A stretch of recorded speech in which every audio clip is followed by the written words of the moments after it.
I'm not. The discussion about Ireland is certainly in the British media is being so relentlessly focused on the question of the Irish backstop, the question of the Northern Irish border, and what is going to happen in Northern Ireland. All important questions, but actually Brexit, as the Irish government keeps saying, is a massively impactful thing for Ireland. So this panel is going to look at what life for Ireland after Brexit, good and bad, challenges and opportunities. And I'm pleased to say we've got a really diverse and interesting panel to do that, to talk about both the politics and the economics of Brexit for Ireland. On my far left here, Federico Fabbrini, who's a European law professor at Dublin City University and the founder of their Brexit Institute. Next to him, Bridget Laffan, who is the head of the Robert Schuman Centre at the European University Institute in Florence and the holder of a host of awards, including the Order of Merit, which he was given by the President of France in 2010. Catherine Maroney is the head of business banking at Allied Irish Bank, which is the biggest bank in Ireland, commercial and retail, 10,000 employees, 200 branches, and she's going to talk about the impacts of Brexit on different sectors of the economy. Gerald Angley is counsel at the Irish Embassy. We'll talk about Anglo-Irish relations, which he used to head back up in Dublin, formerly posted to Paris, experienced Irish diplomat. And on my far right, Alan Homan, who's the head of public affairs at Citibank, had a host of policy positions advising the European Commission, HM Treasury, and runs Citibank's relations with government and with the European institutions. Bridget is going to start, and so you can all see, because apparently nobody can see, she's going to take the podium. So good morning, everyone. It's a pleasure to be here. The Irish President described Brexit last week in Florence as a special delivery, one that we did not want. And I suspect if we had the opportunity, we would say return to sender, address unknown. But of course, there is no return to sender for Brexit. It is going to happen. But it's also very worrying that we can have here this morning a member of the House of Commons for whom the lack of understanding of the deep and dangerous consequences potentially for the island of Ireland in Brexit. It is that lack of recognition of the right of the Irish state and its political system to take care of its own interests in this turbulent world that worries us and, in a way, at times enrages us. There is real and deep irritation when it is identified as the problem of an Irish Taoiseach or an Irish Taoiseach. So what are the objectives of the Irish state and government when they look at this? Firstly, damage limitation. Brexit-proof the border and the Irish economy to the extent possible. Secondly, have a conversation at domestic level about where Ireland is going. Thirdly, position Ireland in the emerging EU. And finally, and this is really important, for Ireland, it wants an EU that works. It doesn't want a disintegrating EU, it wants an EU that works. Ireland is a small state, and one of the great advantages of being a small state is you know you're small. You know you have limited political and diplomatic capital, and you know you must use it carefully. So what is the EU for Ireland? It is its geopolitical, geo-economic anchor and shelter, and that's not going to change, despite the fact that elements of that anchor are being taken up. EU membership is the settled will of the people, and we hear a lot about the will of the people here. 92% of the Irish want to remain in the EU, and in the age group 15 to 24, it's 97%. I don't think you can have a consensus like that in a democracy very easily. So Ireland's future is not in the Anglosphere. Ireland's future is in the EU and the wider world. What are the advantages of the Irish state in tackling this? It has an extremely cohesive diplomatic and political system. There are very close relations across the upper echelons of the Irish state elite. They know each other, they trust each other, and they talk to each other. It's also a country that has engaged significantly in deliberative democracy. And the level of public discourse around Brexit is unprecedented in my experience. Firstly, there's a Brexit stakeholder forum bringing together everyone who has an interest in what is happening. They get voice, they get information, they get access. Secondly, there's an all-island civic dialogue on what the options are for all of Ireland, and as we heard, we need to think about all Ireland and its people. And finally, there's been a very active engagement on the future of the EU over the last 6 months. So there's very active engagement with the body politic on where this country is going. And precisely because of the dangers of Brexit and the turbulence involved in Brexit, the government also has published plans for Ireland 2040. In other words, the project for the future, way beyond what we're experiencing now. So how does Ireland position itself in this new EU? The EU 27 is already a reality, long before Brexit formally happens. All of the member states of the EU are repositioning themselves, they're reassessing, and they're looking at where they are in the emerging system. And Ireland has clearly identified the kind of state it will be in the EU to the future, and that is it will be part of the Hansa League, it will be part of the small state group of northern states with Ireland in the west to Finland in the north, led by the Netherlands. It's already moved on, they're meeting bilaterally, they're meeting trilaterally, the bilateral relations are greatly strengthened. So the Hansa League is already post-Brexit. And in my view, that's how Ireland, it will be a net contributor to the EU budget, as it should be, given its level of economic development. So the Hansa League is the kind of state Ireland will be. It will want, therefore, to maintain the EU as liberal a project in trade terms as possible, to watch the level of regulation. The Irish are not instinctively Euro-federalists. The Irish are extremely pragmatic about the kind of political order they want to see. But they have no doubt that a strong EU is in the interests of the Irish state and its people. So what are the icebergs? What are those policy areas where there is potential difficulty? I would say defence and security. Ireland is non-member of NATO. And Ireland's neutrality has always been more about Irish identity than it has been about defence, because in the 20th century, at least in the latter half, we found ourselves in a very safe part of the world. Ireland has joined PESCO and, in my view, will continue to be parts of coalitions of the willing involved in peacekeeping, etc., etc. But there is a cohort of the Irish electorate, I would say it's about 30%, that are always worried about the famous European army. I think we wait quite a while for that army. But that's a neuralgic point and something that the society has to discuss. The other is Ireland's growth model. We heard this morning about corporate tax, 12.5%.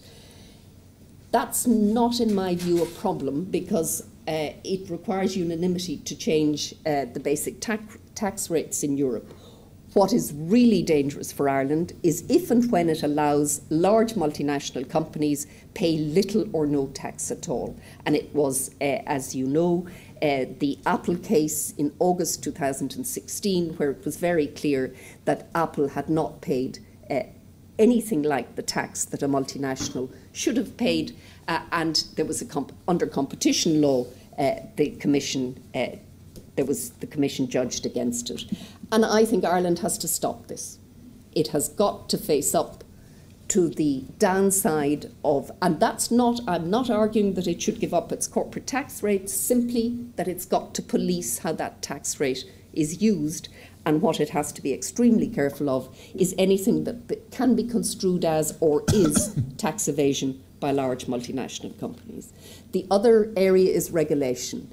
As we know, Dublin has, or Ireland has, a lot of these social media companies, their European headquarters are in Dublin. It's got to ensure that these are properly regulated. We have all got to be extremely concerned about the role of social media in our democratic processes, and Ireland cannot and should not be the state that allows any of this to happen. And then there's potentially for Ireland the long-term transformative effect of what happens on the island of Ireland post-Brexit over the next 20 years. And that is an unknown. I'll just finish by where I think Brexit is at the moment, because in order for Ireland to have a post-Brexit future, Brexit has to come to some sort of conclusion at some stage over the next number of years. I think there is little evidence so far that the United Kingdom government has put on the table anything like a detailed enough specification of what it thinks solves the Irish border. There is effectively nothing on paper. And there's a June European Council coming. There will, in my view, be a crisis on Brexit at some stage, whether it's in June or October. My view is better June, because October is much too late. But whenever I come to the UK now, I sometimes feel I'm on another planet. That there genuinely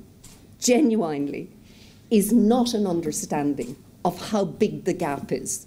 And there's a read over to Brussels that, oh, the Commission will agree this and the Commission. You never know how the EU responds until you put paper on the table. And this government has not put, given the nature of the Brexit negotiations, this lack of state capacity to put decent documents on the table in order to, so that they at least can be prosecuted through a negotiation system. So unless something dramatic happens in the next month, I think June is going to be a date with destiny. Thank you. Thank you. Thank you, Bridget. Trenchant as ever. Ireland's future is not in the Anglosphere. You heard it there first. We'll do some business now. Back to brass tacks. Catherine Maloney. Sorry. Yeah.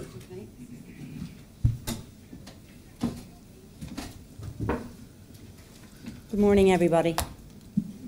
Almost afternoon. I am going to talk about business. In addition to my role as Head of Business Banking for AIB, I also chair our corporate finance business, which takes me into the UK market. It's Irish and UK. And I'm the incoming president for Dublin Chamber in 2020. So I say that to you because even though I'm going to speak entirely about business sentiment, and the implications of Brexit, I do want to say, particularly today on the anniversary of the Good Friday Agreement, or the Belfast Agreement as it's called, that as a business person, nothing matters more than the 20 years of peace. So the reason I say that to you is because whether you're a business person or a politician or you're in education, whatever aspect of Brexit you look at, and people ask me all the time about the upsides and the downsides, and from an Irish perspective, and indeed from a Northern Irish perspective, the opportunities are relative, because overall, when you look at the business perspectives, and even if you look at what it's done to the currency here, they're pretty challenging. I'll speak briefly to the UK. I'm happy to do that. But that is the overarching, and I think when we speak about borders and tariffs and trade, the language that we use has to be very mindful of the fact that business only thrives in a secure and peaceful environment. That's really critical. So I just want to say that to start. We do a sentiment survey. We do it on Northern Ireland and the Republic of Ireland, an All-Ireland survey. And we do a composite sentiment. We've been doing it now since the Brexit decision was made, so we've 3/4 of a trend line. And just to give you a feel for that, it measures 4 things, and it's across all of the sectors. So there's a sectoral perspective within it, and across all regions. And it measures the impact from a business perspective of how they perceive the impact on business now, how they perceive the impact on business in the future. And by future, it specifies the next 5 years to them in the survey. The level of visibility companies have when making key decisions in this environment. And finally, it measures what they believe the wider economic impact of Brexit will be.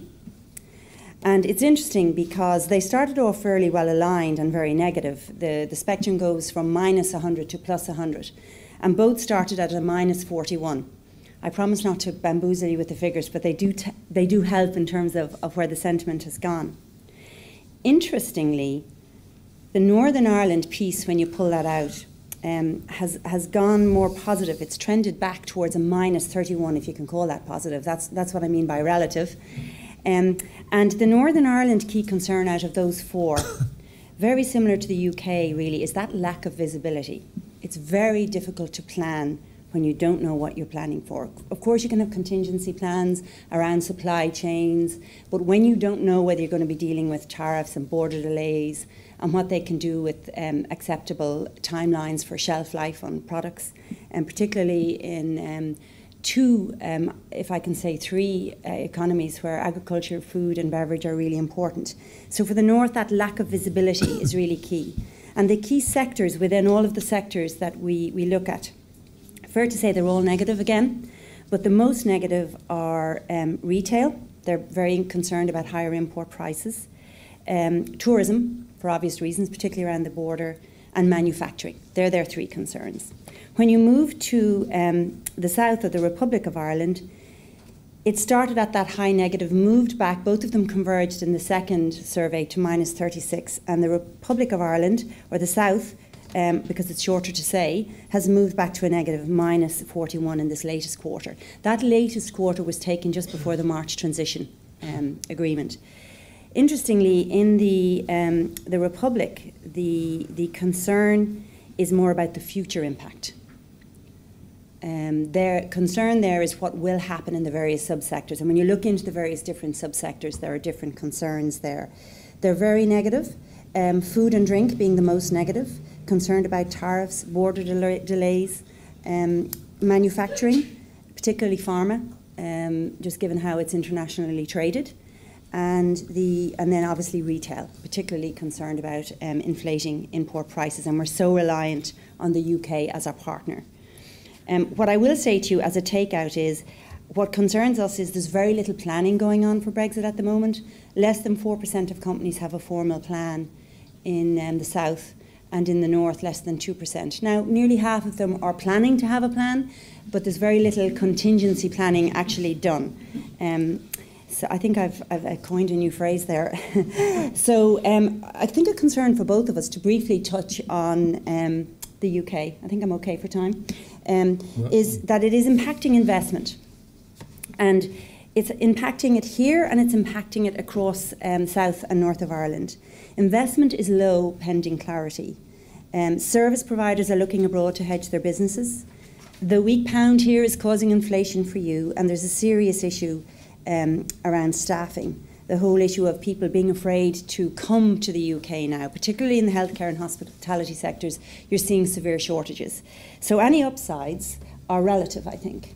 Now, that is not to say, I'm not a politician, but critical, coming back to my first time, we must respect the vote of the people who have voted. And our job as leaders of business, industry, politics, is to find a way. It took us years to negotiate the peace process. It has stood us well in the last 20 years. And the really, really critical thing for us is to keep talking. I am absolutely ambivalent to whether it's June or October. The most critical thing is that we get to a point where it's pro-citizens first, all citizens, and secondly, trade will thrive in that environment, if I may say that. I have lots I could say to you, but I'm very conscious I'm up against the clock. Very happy to take questions on the various sectors, if you wish, when it comes to the Q&A. Thank you.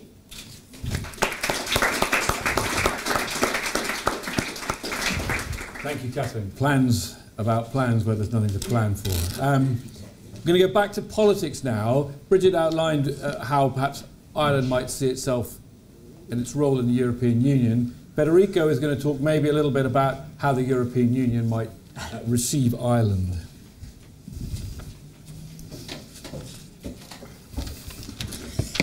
Thank you very much, Peter, for your introduction. Of course, thanks a lot to the UK in a Changing Europe project, to Anand and his team for inviting me here.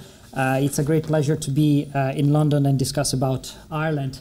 As Peter said, indeed, I will be taking mostly a European perspective on the topic of our panel this morning. It is true I am the director of the Brexit Institute at DCU, which is Ireland-only center specifically focused on Brexit, but I also figured I'm actually the only one who's not neither Irish nor British on this panel. So I'll take a European perspective on the topic that we are discussing today, and I will mostly base my remarks on this report entitled "The Institutional Consequences of a Hard Brexit" that I was asked to write by the European Parliament Constitutional Affairs Committee. The report was published Wednesday last week, and I will present it in Brussels on Thursday this week. It's freely available online, so I would commend it to you if you are interested on this. So the first point I should probably mention is that I think it is noteworthy that in May 2018, the European Parliament is commissioning a report on a hard Brexit.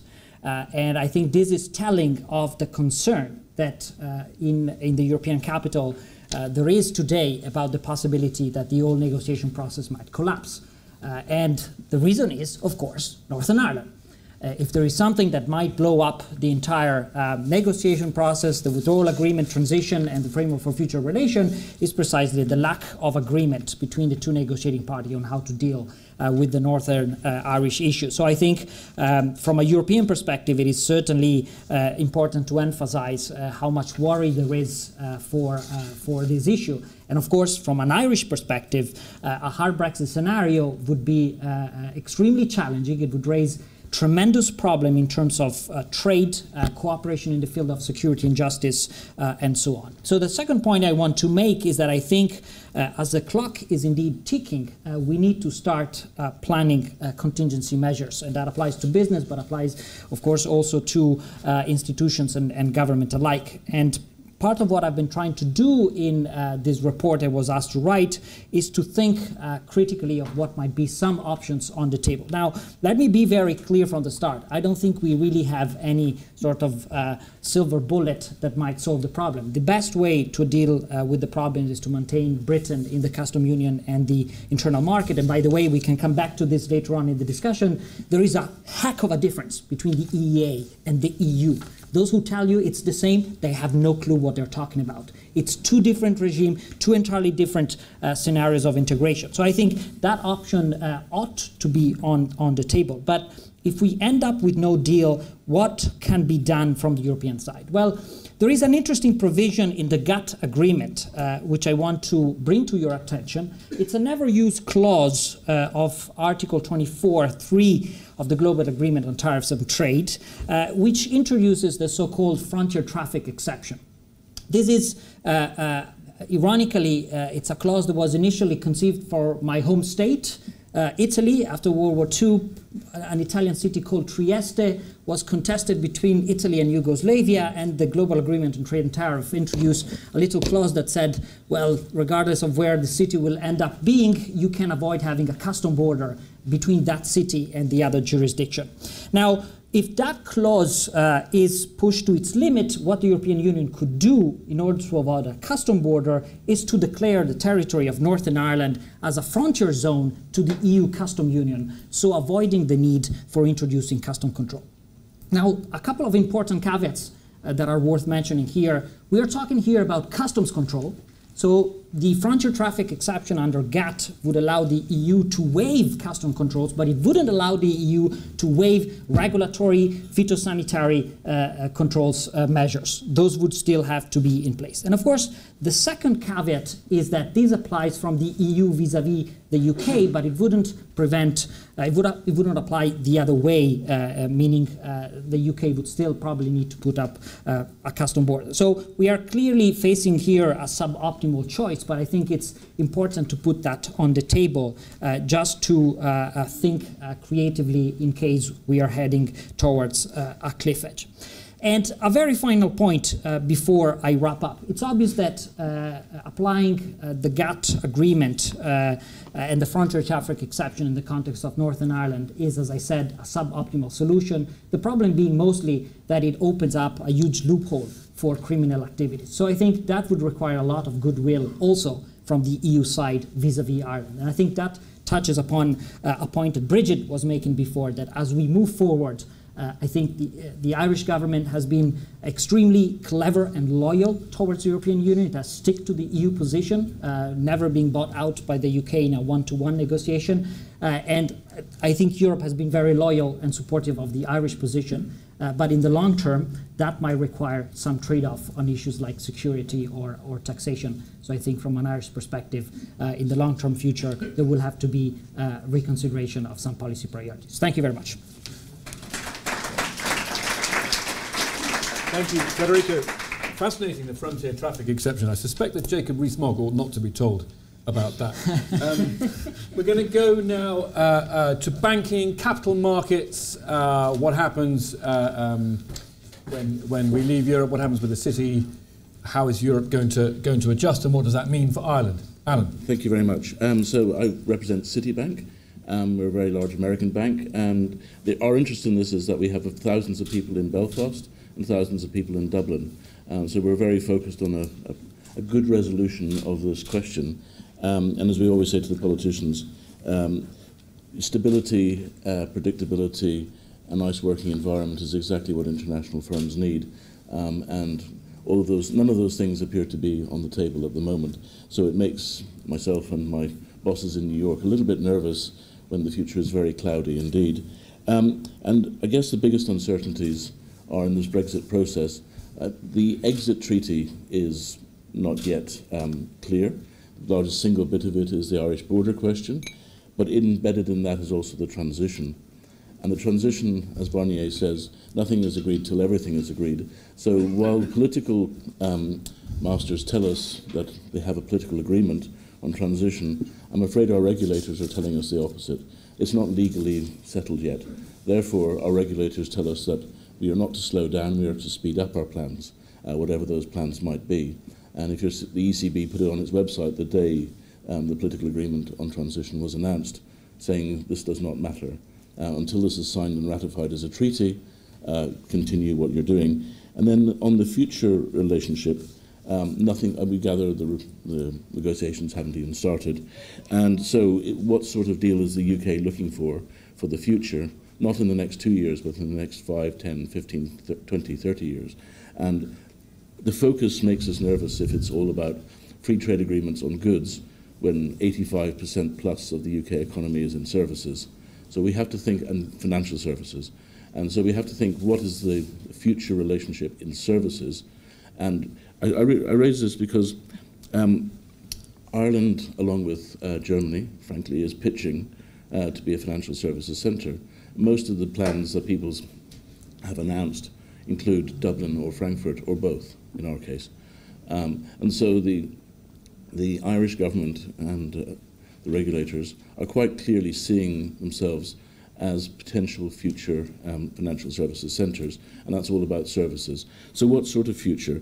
The thing that the industry most worries about is fragmentation of all sorts, of capital, of regulatory capital or liquidity. And all the plans that you've seen so far are the easy bit of the plan. They're about banking licenses and they're about people.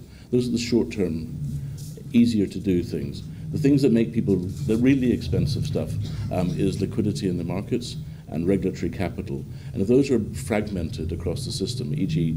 there is less interaction between the UK and the EU, and the supervisors don't cooperate as much, the cost of these plans rockets enormously.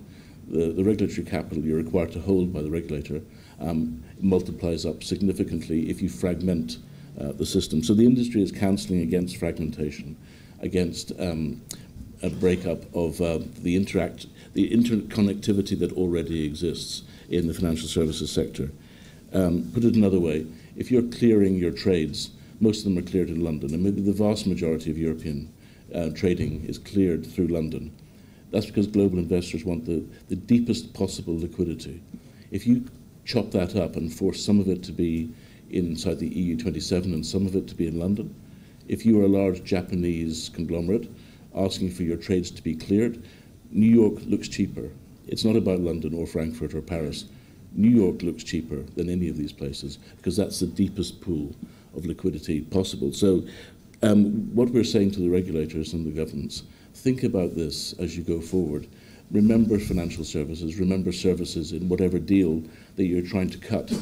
And the Irish government, I think, has a particularly strong role and voice in this, given where it's pitching its future industry and what it's hoping to locate into Dublin in the coming years and months. So I suppose if I want to boil it down into a nutshell, do you want global capital for EU firms, e.g. the cheapest possible, or do you want EU capital for EU firms? A little bit smaller, a little bit safer, a little bit more closed. I mean, these are political options, these are not industry options. And you can have either, but it's a political choice. So EU capital, EU savings for EU firms, or accessing the wider world. And I think those are the choices that actually, if we get through the next 6 to 18 months, those are the sorts of questions people need to ask themselves. Thank you.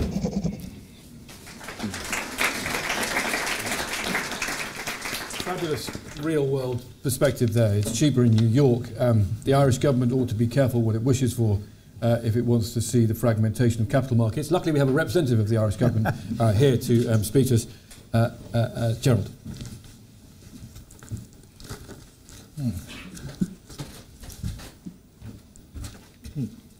Okay, good afternoon. It is just 1 minute past 12, so I'll try and keep to the 5 minutes. So thank you indeed to the UK and a Changing Europe for assembling such a high quantity and high quality gathering that just shows the level of interest in the Ireland of Ireland issues today, and thanks again to Anand and the team. But I mean, this session is about Ireland post-Brexit. It's about our preparations for life after the UK leaves the EU. We regret that the UK is leaving the EU, but for now, it is a reality. Now, we started to prepare contingency plans for this scenario in the early part of 2016, and they were ready in June 2016 when the result came through. We knew a little thing or two about referendums and how they can go against the establishment voice of the day. So we planned for that contingency. But of course, we weren't to know exactly how things would pan out and evolve. But nonetheless, there was a large document there on the 24th of June 2016, which we didn't particularly want to reach for. But it stated that, you know, the same things we're stating today, 2 years on, which is that we need to maintain an open border. We need to preserve the common travel area between Ireland and the UK. We need to, and we will, remain in the European Union and at the heart of it in the Eurozone. And that we need to maintain the closest possible relationship with the UK and work for the closest possible relationship between the UK and the EU. Now, the previous session to this session dealt with the Good Friday Agreement, and this date of this conference is no accident. It's the 20th anniversary of the day that 71% of the population in Northern Ireland voted for the Good Friday Agreement and 94% in the South voted for the Good Friday Agreement. I think Colin in the previous session rightly said that there was a lot of genius in that agreement, a lot of compromise, all right, but a lot of genius. No one saw this day come 20 years later, but there are a lot of elements in that agreement which can help us design a new Irish-British or Irish-UK relationship for the period ahead. I know, Peter, I think you want to kind of tease out this a little bit further, but a key element of this is the kind of the east-west relations, the relations between Dublin and London, and indeed between Dublin and Cardiff and Edinburgh and Belfast.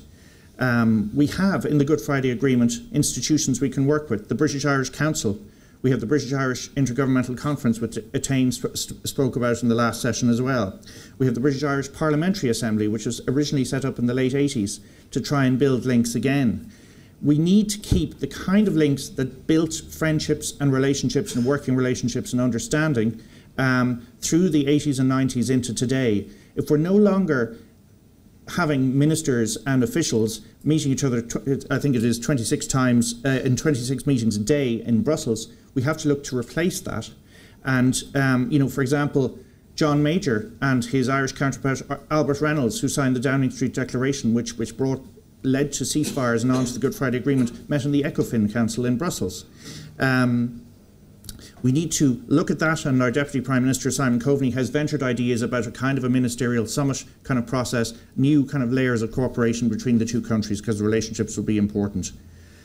I want to briefly touch on Ireland in the European Union, which Bridget dealt with in detail there. 86% supported staying in the EU immediately after the Brexit referendum. The figure has risen to 92%.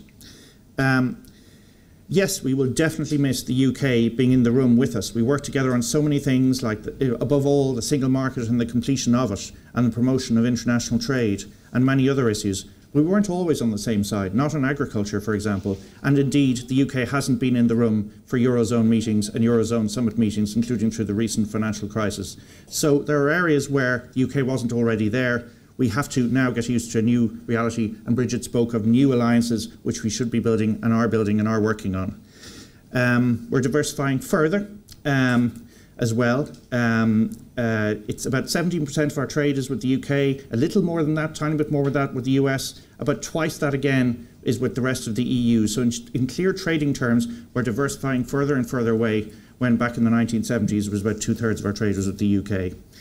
And we're expanding our sort of diplomatic and trade office networks all around the world, into South America, into Asia, into the Eurozone in particular. So we need to diversify our trade to respond to this.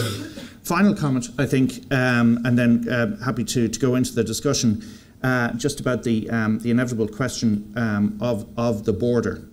This is a fundamental question to the Irish government. It is the top priority to maintain an open border. It's also the objective of the UK government and of the EU. So we're hearing now that there are potentially new or developed proposals coming from the UK government. We're looking forward to seeing them in black and white. We will look at any workable proposal, but we have to look at the ingredients of what makes a border open. Customs is one element, but regulatory alignment is another. And we also are still seeking a backstop, and if the UK propose an alternative proposal to what's on the table, we will of course look at it and see it when it's in black and white. So, fundamental point though, huge friendship with the UK, huge trading relationship. We have achieved so much together. Relations really came to an excellent level just a few years ago. This is a huge issue for everybody, and it's difficult to negotiate, but the friendship will live on. Thank you very much.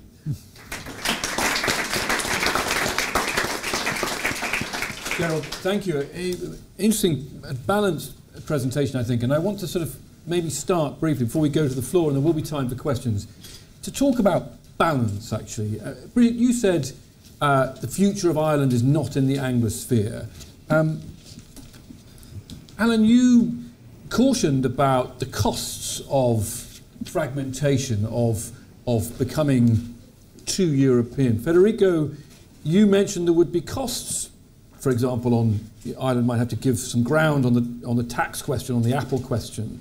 I wonder whether we think, Gerald, to your point about whether or not it's possible at the end of this process, which is souring relations between London and Dublin, we know that. I mean, we know that David Liddington and the Taoiseach have their love-ins every couple of weeks, but the rest of the relations are pretty bad. Some old reflexes are being dug up as a result of this process. Is it possible, do we think, to emerge from this process with a balanced East-West relationship? Who wants to take that first, whether in a commercial perspective or a political perspective?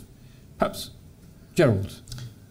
I think there's enough depth in the relationship, enough investment in recent decades to sort of come back to a sort of a balanced relationship. This is the toughest negotiation anyone has gone through. It's extremely tough in the UK government, extremely tough in the UK Parliament, very tough across the EU as well, and tough in our Parliament and government, and we have a confidence and supply government as well. It is so fundamental and so detailed with so many uncertainties, it's bound to bring tensions with it. But I mean, we had huge tensions historically over a long time, you know, up to the mid to late 80s, and we managed to sort of move beyond those. So I think the personal relations are still okay. You know, thankfully, to quote Barnier, the clock is ticking, and when the clock stops ticking, let's hope we're in a better place. Just to follow up, because you mentioned the Irish border, and I don't want to get sucked down that rabbit hole necessarily, but what the Brits might be proposing, when all is said and done, is that we remain. The backstop is there in the withdrawal agreement. We remain in a customs union until such time as the Max Fac ferry sorts out the Irish border problem, and we remain highly aligned, or even completely aligned, with the single market for goods. Now, Barnier will argue that's cherry picking. What would be the Irish government's? Because that would be an eminently practical solution to your concerns, would it not? Sure. We just have to see these proposals in black and white. You know, I hear of a 100-page kind of white paper coming. That's proposals in black and white. We'll see what's laid before the task force, and we'll talk about it.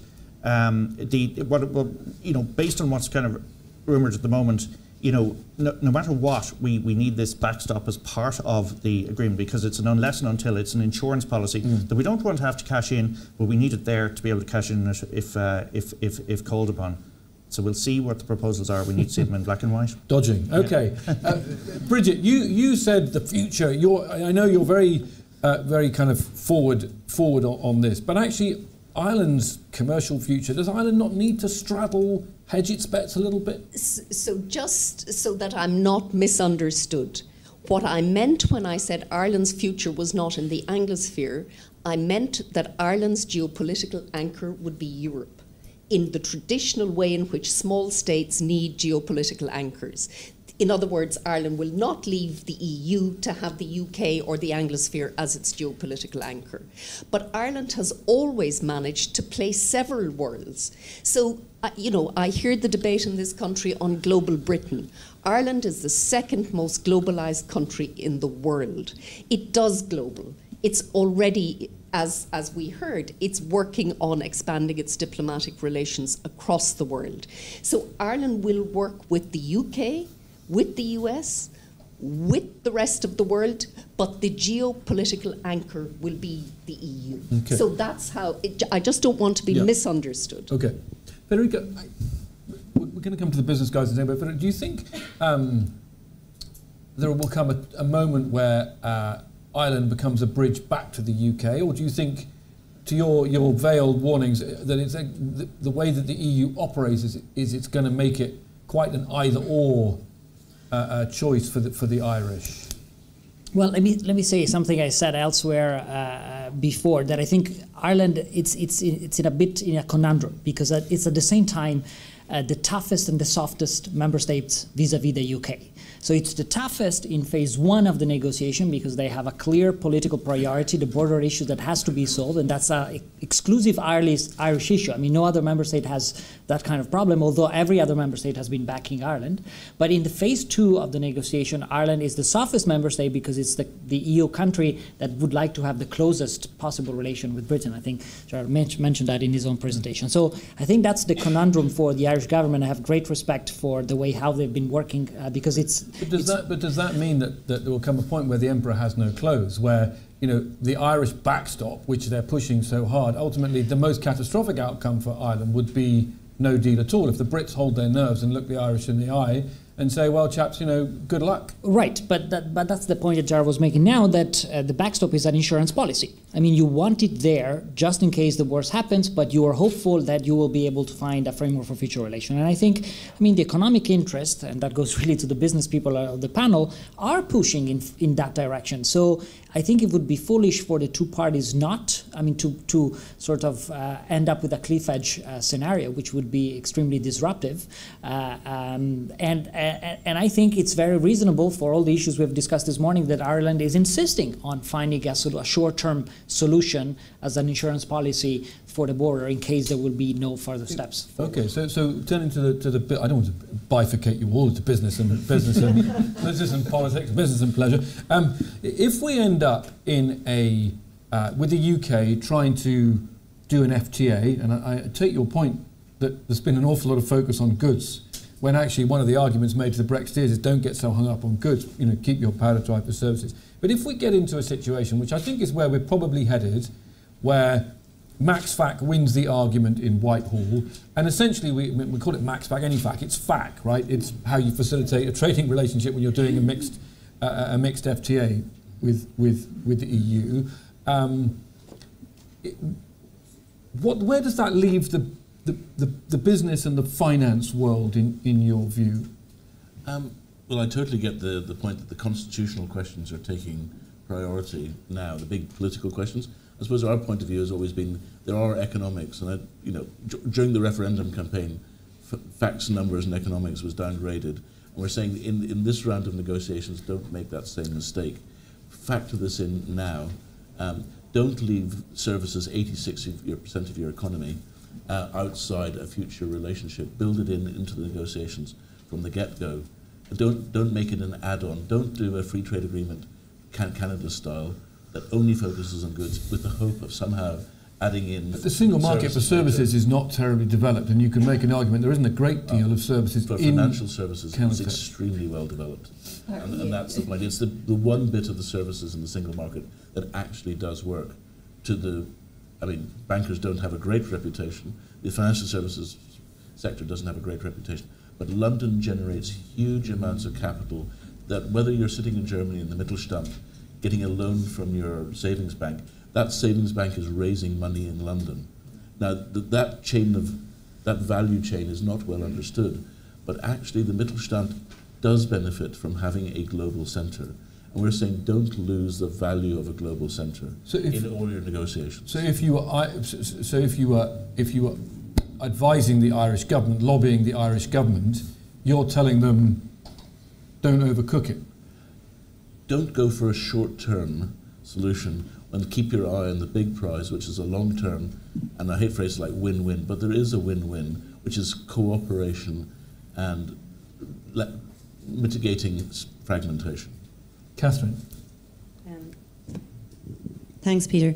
I think I'll stick with financial services to start with. I'll use another service industry just to illustrate the point. But if you think about mass FAC or any facilitation, and if you think about financial services in that context, it's actually less about the physical border and more about the tech, the tech trusted traders, the exemptions, the deals.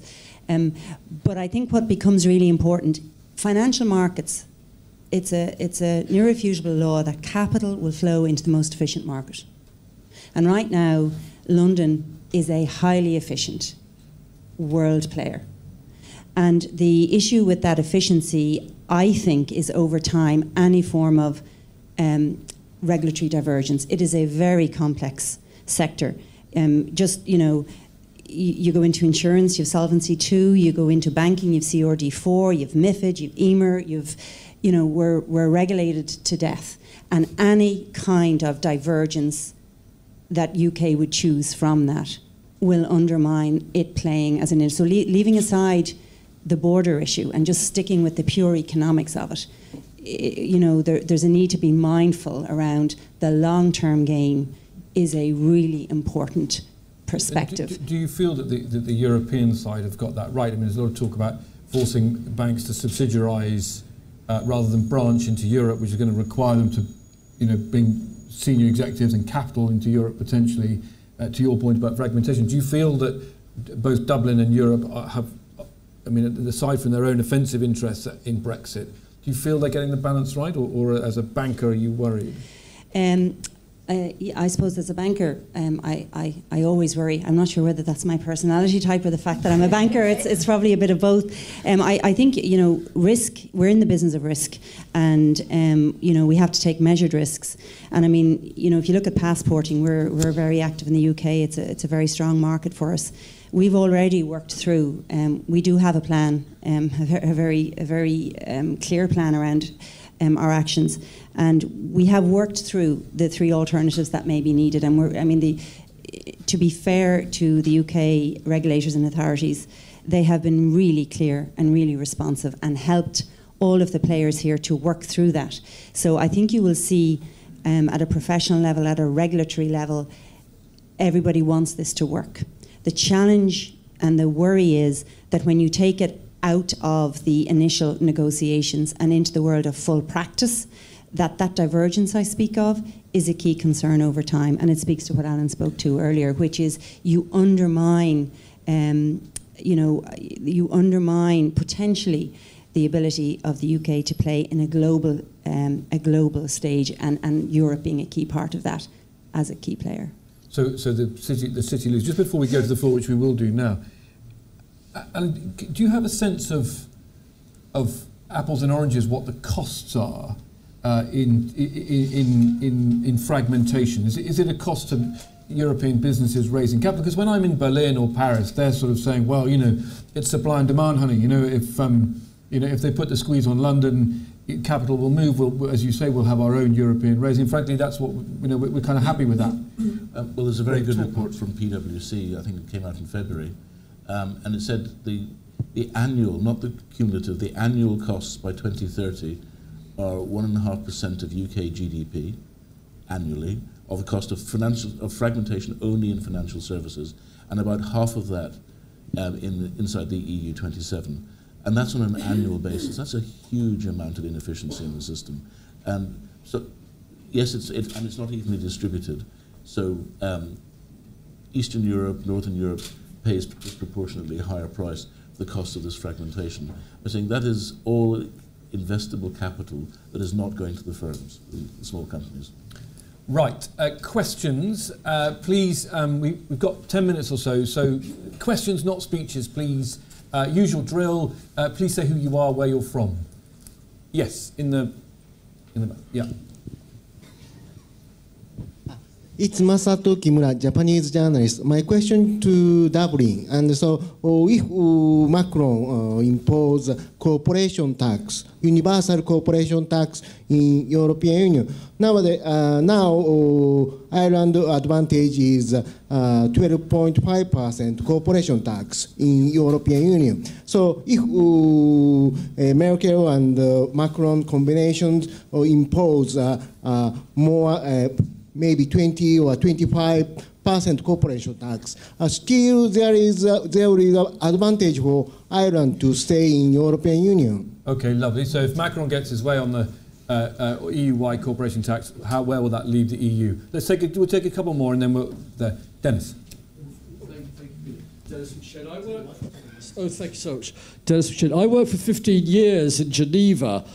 And when the single market came in, it was extraordinary to see all my Swiss friends scurrying to find any kind of European ancestor so they could have an EU passport just for ease of convenience to go and work. And Switzerland's the most friendly European country. They speak French, German, Italian, Russian, English, but they're not in the EU single market. That's why they're in London. We're out of the single market. There ain't going to be any win-win. We're out of the single market period. And I hope at some stage before we're out, some bank says that.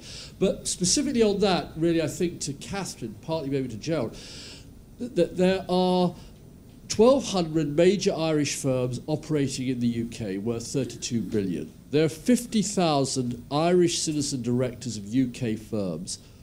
Why don't we have anything from them in this debate? The Irish diaspora voice, the Irish, we've got Mike O'Leary in Dublin, and we've got this Paul Dretcher at the CBI who blows hot and cold.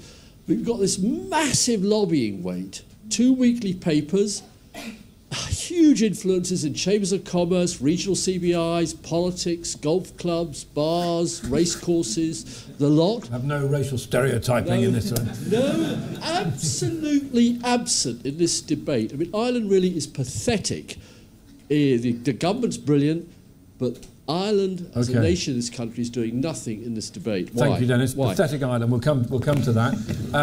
And let's take one more. David Henniker, and then we'll bash through some answers. I'm only bobbing up and down because I keep told that no one at the back can see.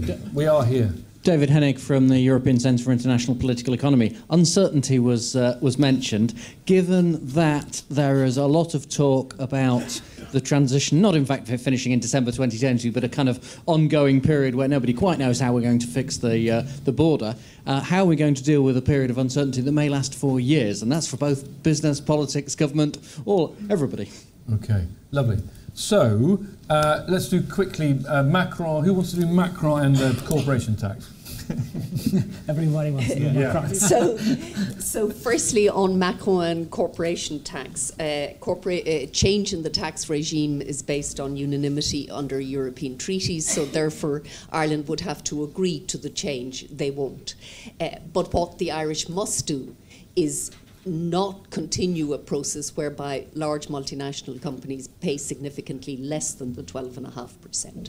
They need good due diligence at domestic level in regulatory terms. Just to follow up on this, I think the tax issue is becoming increasingly complicated. It's true you have unanimity, but you can use enhanced cooperation to move forward. Plus, I think we increasingly see the use of intergovernmental agreements that's outside the EU treaty framework. And I think that's the scenario which is most likely going to take place in Europe if Macron's plans move forward. But having said that, I think the corporate tax issue has to be cleared out a bit. Bridget rightly said before, The Apple case is different. It's actually not about taxation, it's about state aid. It's about the fact that the state doesn't apply the same tax rates to all the competitors, and I think the Commission is dead right in pursuing that case, even though the case is pending judicial adjudication in the ECJ. But the issue of corporate taxation is something where I think Ireland can move forward and shape the discussion. In reality, there is a lot of rhetoric about what the Commission has been proposing with the CCBT, but we are not talking about a sort of a uniform corporate tax rate across Europe. We are really talking about calculating corporate taxation in the same way, and the Commission proposal is to add basically a federal corporate tax on top of the state tax. Now, that federal corporate tax will be the same across all EU member states, but the state tax will still be in Ireland the lowest across the EU member states. So I think from an Irish perspective, that would not represent really a competitive disadvantage. Can I just take the chance of having the mic to say something on transition? Or not? Let's just stick with one subject, just because I know Alan wants to come in on Macron. Just a very small point on the tax. So the US tax changes are now going to throw into massive relief for US corporations around the world as they invest. For the first time in a very long time, differential tax rates will be quite important, because previously you always paid up into the US, the differential. Now if you're below the US or above the US, it actually starts to matter. That's a really good point. Do you want to go on to this question about why the Irish lobby, if such a thing exists? That was directed at you, Catherine. Perhaps you two ought to tackle that one. Yeah, having followed the debate obviously extremely closely right from before the referendum, generally, the business voice here was generally quite muted. That was our sense across the board, not just from the Irish business voice as well. But I could cite some examples of some other figures there. One, Michael O'Leary of Ryanair was pretty prominent. I know he's a divisive figure, but nonetheless, he painted his aircraft in Irish referenda campaign, but nonetheless is a huge player in obviously the aviation sector. Niall Fitzgerald, the former head of Unilever, is extremely active. The British Irish Chamber of Commerce are extremely active. Our Deputy Prime Minister's brother is head of the company which is the biggest Irish employer in the UK, Greencore, also quite outspoken, including on the area of access to quality staff, which come from within the EU and outside it. So there's been quite a lot of voice, but I think really the problem is the business voice hasn't been that strong across the board here in the UK. I think that's a very, very fair point. Catherine? What I would say to that is they may not be loud, but they're very effective. And what I mean by that is within sectors they're very active. Also remember that a lot of the foreign direct investment international companies have their EMEA headquarters in Ireland. A lot of them are headed by Irish who are speaking with an EMEA hat on, not necessarily just Irish. The other thing I would say with respect to this is that they're very active in your Confederation of British Industry. So I certainly see them. They have very strong dialogue with us, but they do it within their sector. I'm not sure what benefit they would get. They're very active on the capital gain tax front too, but I'm not sure what benefit they would get to trying to create some kind of diaspora within the UK outside of their sector, because I'm not sure what right they would have to do that, to be frank, and I'm not sure what the effectiveness of it would be. You could argue if British business can't lobby, how could Irish? Yeah, well, they are. I can tell you they are very active. They are extremely active, and they're active. I see a lot of them through the Dublin Chamber as well in terms of anything we do with government, be it on tax, be it on infrastructure. So I think what I would say is they're practical rather than political. I think it's fair to say. And you're all talking about the air transport and Michael O'Leary. Dublin-London is the busiest international route, in the world.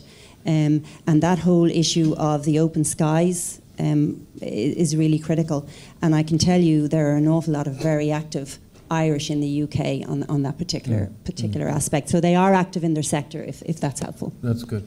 Federica, we'll go back to you very quickly on the whole question of uncertainty, which is a broad topic. I know you wanted to talk on that. Yeah, sorry, I wanted to say a couple of words on transition, because I think the question of transition is often misunderstood, but technically speaking, we are already in the transition now. That's what Article 50 creates, 2 years for a state to get out of the EU. So we're already pushing that limit to extreme by adding 2 extra years, and I think there's legal limits to how long we could extend a transition in the future. Having said that, I think the interesting added value of transition is that it basically gives Britain the opportunity of experiencing life, of being part of essentially the EEA. because the condition of transition are exactly the same that Norway has in its participation to the internal market. So that might actually provide some time for Britain to also rethink its long-term interest. That old chestnut. Bridget, briefly, if you may, because yes, I want to... Very quickly on uncertainty. I think the reality is that Brexit will create legal, political, institutional and economic uncertainty for this country for a long time to come. It will remain extremely unsettled because it is a dynamic process. It is a living field experiment in the 21st century of untying the ties of interdependence. No other country has ever tried to do this. It is an experiment. Fabulous. Go on. So, yes. Just on the uncertainty point. I mean, for business, uncertainty means you over-prepare, you plan for the worst, which is not actually the most efficient way of planning. So you actually spend more than you should and you do more than you should. But even worse than that, there's a path dependency, a new framework gets set, which may be unintended. So that the path dependency where you start determines where you end up. You end up in a different place if you had more certainty than you had less certainty. And it may not be the right place. Right, we are moments away from, I think, sandwiches. Well, we can have sandwiches or we can have one more round of questions. I don't mind. One more round? The boss says one more round. Well, the real boss is not here. There he is. Okay, let's do 3 more questions. Yes, sir. Yeah, just to play devil's advocate on the Apple. Just 1 second. Want to get the mic. Just to play devil's advocate on the Apple question. Surely there is methods in madness in the arrangement, because what the Irish Treasury lose in tax revenue, they probably save a lot in things like unemployment benefit, as Apple is obviously in a position to employ more people and generate more economic activity. Food for thought. Okay. Yes.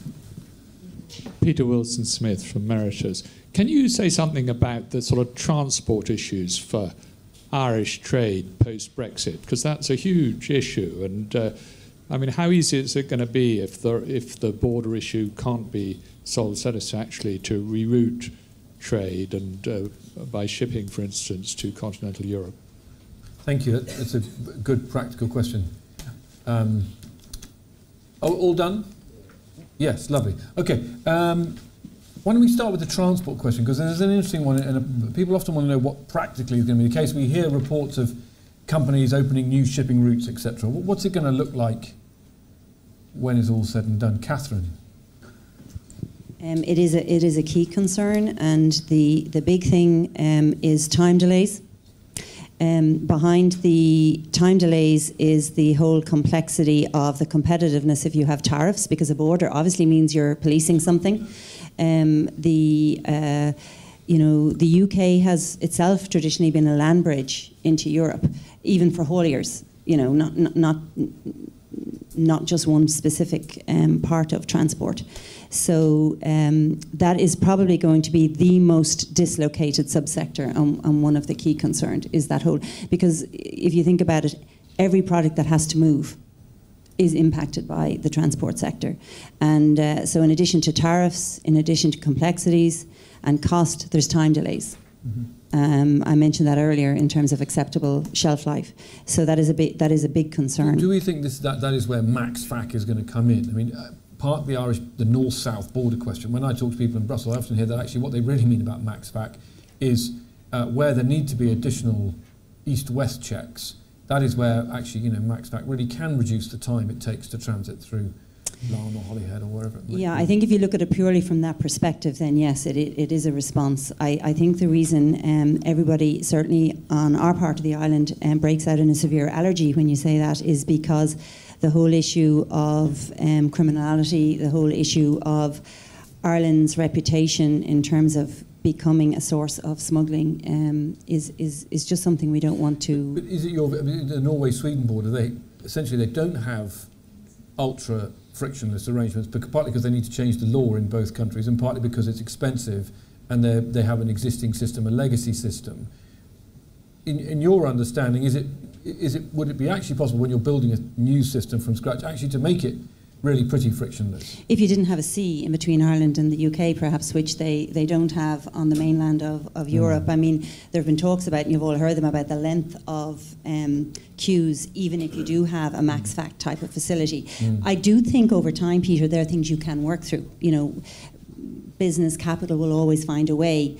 I think our challenge is we see all of that as suboptimal to a fully free border, and everything else is seen in that light. Of course, over time we'll work it out. The critical thing that none of us have actually mentioned today, and this is really important, is that whether it's transport or any other sector, that we don't have cliff edges, because cliff edge decisions cause huge casualties economically. And whatever we do, we need to allow for a transition into it. But everything in terms of the transport sector is suboptimal to the current status. I'm going to give the last word to Gerald. Okay.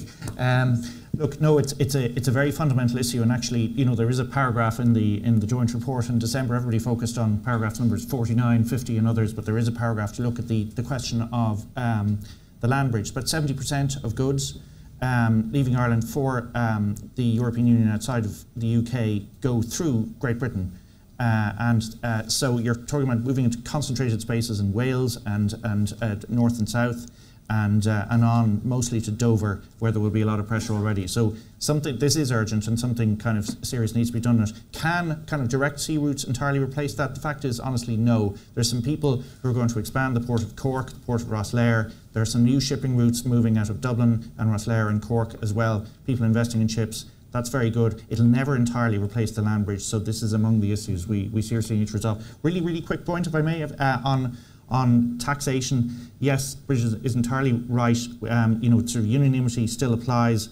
We faced down an attempt to increase our corporation tax rates in the middle of the financial crisis when we were under pressure, trying to reduce the loan rates on the bailout. We're pretty resolute on this. But there have been adjustments in successive budgets. It's a global issue, as was mentioned there, working in the OECD as well. So it's broader than simply in the Eurozone, the tax debate. Lovely. Well, a massive subject, and one that's made so difficult by the fact that none of us know what's going to happen and what it's going to look like. But a brilliant panel. Thank you to the UK and the EU. Amazing variety of people. Federico, Bridget, Catherine, Gerard, Alan and Gerard.